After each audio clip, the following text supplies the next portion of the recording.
event of literary nature, plus musical nature. It's been a dream of mine since I was a young boy to read a story along with a beatboxer.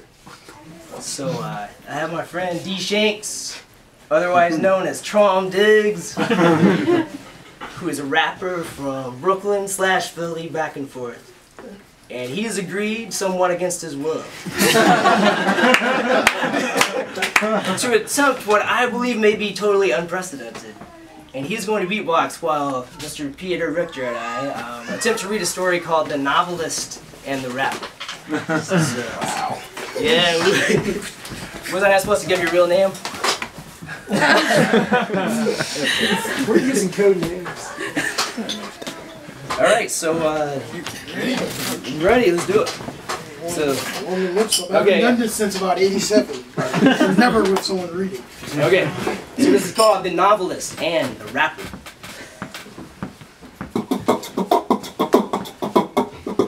Alright, so what parallel courses did the rapper and the novelist follow that evening? Starting united, both at a normal walking pace. From the rapper's recording studio, both reduced pace, bearing left and followed Main Street, crossing the intersections of 1st, 2nd, and 3rd Streets respectively. The novelist was receiving the Nobel Prize in Literature. The rapper was debating retirement. And what was the rapper wearing? One costume consisting of an oversized nose, brown, Groucho Marx glasses and mustache, one Native American headdress, one leopard print miniskirt. And the novelist? The same. What did the rapper call himself when he dressed in this fashion? MC Humpty Hump. And the novelist? Did not yet have an alter ego, had not yet chosen a rap name. What did the duo discuss during this itinerary? Music, literature, the Bay Area, the Yiddish language, ghosts, retirement, Nobel Prizes, Burger King bathrooms, and women. They also asked questions of each other, such as the following. Why do you... This part, right? Sure. Okay. Why do you write in a dying language? People ask me often, why do you write in a dying language? And I want to explain it in a few words. Firstly, I like to write ghost stories, and nothing fits a ghost story better than a dying language. The deader the language, the more alive is the ghost. Ghosts love Yiddish, and as far as I know, they all speak it. Secondly, not only do I believe in ghosts, but also in resurrection. I'm sure that someday millions of Yiddish corpses will rise from their graves one day, and their first question will be, is there any new Yiddish book to read? For them, Yiddish will not be dead. Thirdly, for 2,000 years, Hebrew was considered a dead language. Suddenly, it became strangely alive. What happened to Hebrew may also happen to Yiddish. What are your reasons for retiring from music?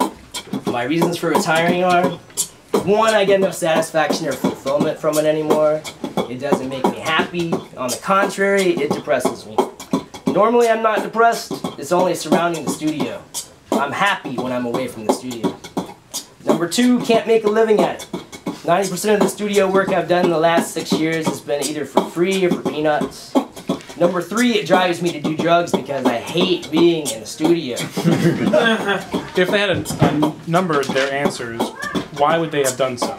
Because this was their temperament, or to ward off ghosts. Were the duo old friends? To the onlooker, to passers-by, it would have appeared so.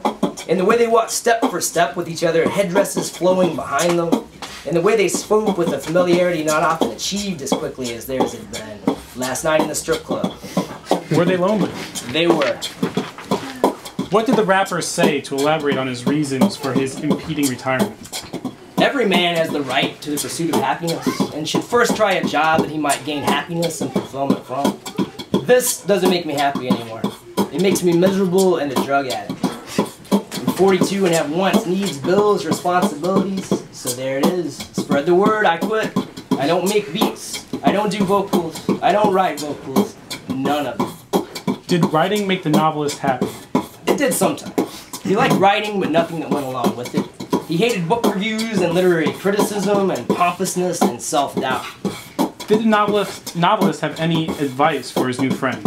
Having met him only the night previous, having marveled both at his capacity for alcohol and his hip-hop prowess, and having himself in earlier days put too much pressure on himself as well, the novelist felt he had no wisdom to offer his younger friend.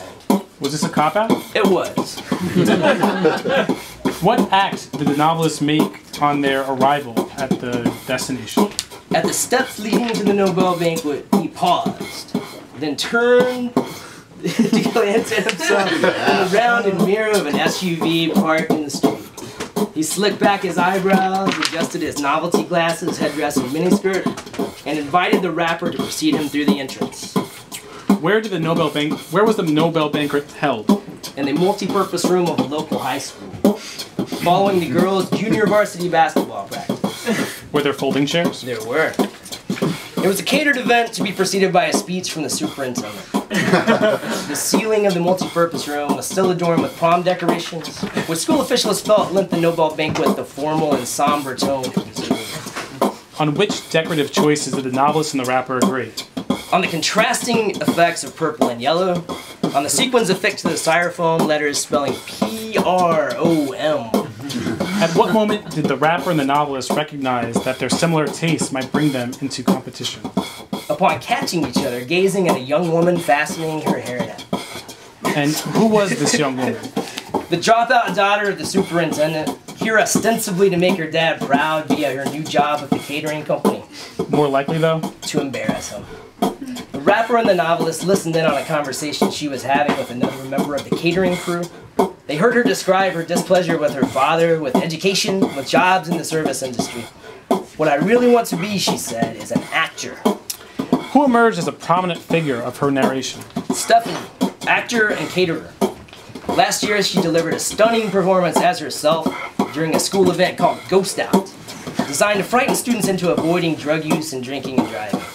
Stephanie had been so convincing in pantomiming her own heroin overdose and subsequent funeral, and the dropout of high school so soon afterwards that many classmates and teachers believed she is actually dead. At what point did the novelist and the rapper part ways, the rapper securing a seat at the foremost table and the novelist obligated to shake hands with Swedish royalty and school board officials? As Stephanie broke away from her co-worker to place yellow and purple napkins on each of the folding tables, the rapper and the novelist moved quickly to these new positions, as if to disguise that their trajectories had been interrupted by eavesdropping. What plans for after retirement did the rapper write on a yellow napkin as he sat awaiting his friend's speech? I will most likely try my hand at some of these. 1, writing, 2, acting, 3, regular jobs in service. Like clubs, hotels, restaurants, who knows? Did the rapper look at the young actress/caterer as he wrote this list? He did. He watched her walk toward and began speaking to the novelist. The author shook her hand, then nodded, listening as she whispered something into his ear. What did Stephanie request of the novelist? That she asked his friend the rapper for an autograph. Had she read the novelist's work? She had and found it terribly boring. Did she tell him this? She did. What was the rapper's opinion of the novelist's work? Having read and appreciated most of his stories in their original Yiddish, the rapper felt a vicarious pride in his friend's awards. What prohibited the novelist from relying on Stephanie's request for the rapper's autograph?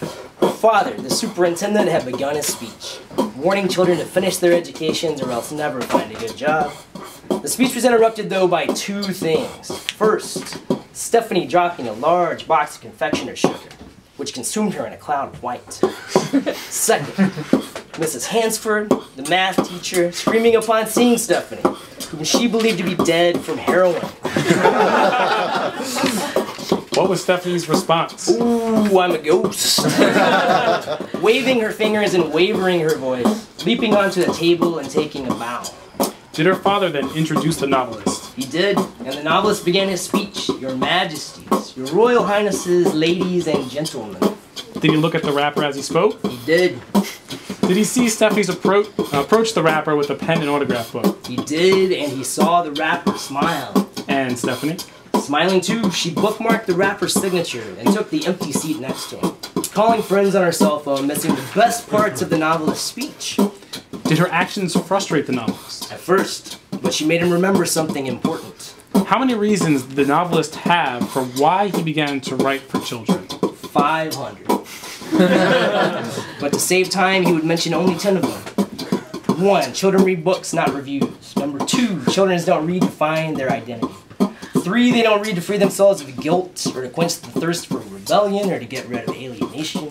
4. They have no use for psychology. 5. They detest sociology. 6. They don't try to understand Kafka or Finnegan's Wake. Number 7. They still believe in God, the family, angels, devils, witches, goblins, logic, clarity, punctuation, and other such obsolete stuff.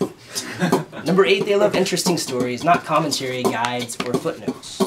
Number 9. When a book is boring, they yawn openly, without any shame or fear of authority. And 10. It was coming. He preceded it with a dramatic pause, and he motioned for the sound man to focus a spotlight on his friend in the front row. Number 10. They don't expect their beloved writer to redeem humanity. Young as they are, they know it is not in his power. Only the adults have such childish illusions.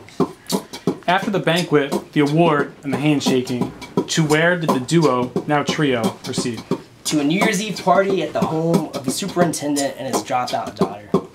School board officials and Swedish nobility congregated upstairs around the vegetable dip, while Stephanie, the rapper, and the novelist, who was himself the guest of honor, retreated to the unfinished basement. Was there a karaoke machine? There was. The rapper and Stephanie sang Rhinestone Cowboy with pretend Swedish accents. And the novelist, in tribute to his new friend, recited the Humpty Dance.